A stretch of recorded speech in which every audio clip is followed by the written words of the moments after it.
วนเสียงเขาแห่บังไฟเสียงเขาซึ้งบังไฟน้อยไฟใหญ่แห่กันไปและจูดกันไปนำอายกับน้องสองเฮาพบกันเมื่อวันนั้นตอนตะวันไกลค่ำเห็นเนื้อทองจูงแขนน้องไปน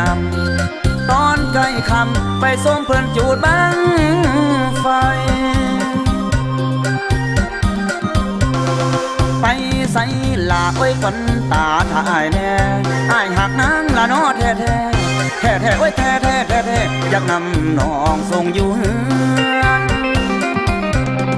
เสียงเขาเตือนว่าระวังให้ดีต่อไปนี้สิจูดบางไฟหมื่นถ้าไผซื้อหรือละเมอต้องตื่นเสียงมันขึ้นบ้านเครื่องบินอายทนน้องกับอายจนตกใจพร้อมกันเมื่อตอนนั้นเฮาเว้ากันจนดังแท้น้องบ้านเครื่องบินอายทน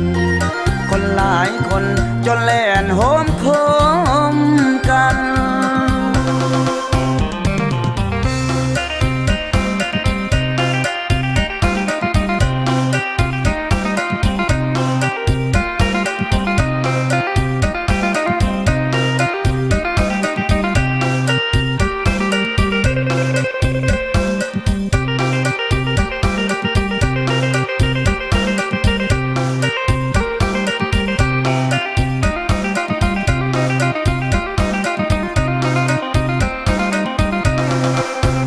ใส่ลาไว้คนตาถ่ายแน่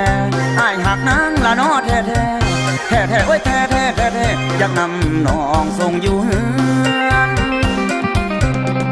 เสียงเขาเตือนว่าระวังให้ดีต่อไปนี้สิจูดบางไฟหมื่นถ้าไผซื้อหรือละเมอต้องตื่นเสียงมันขึ้นบ้านเครื่องบินอายทนน้องกับอายจนตกใจพร้อมกันเมื่อตอนนั้นเฮาเว้ากันจนดังแท้น้องบ้านเครื่องบินอายทนคนหลายคนจนแล่นโห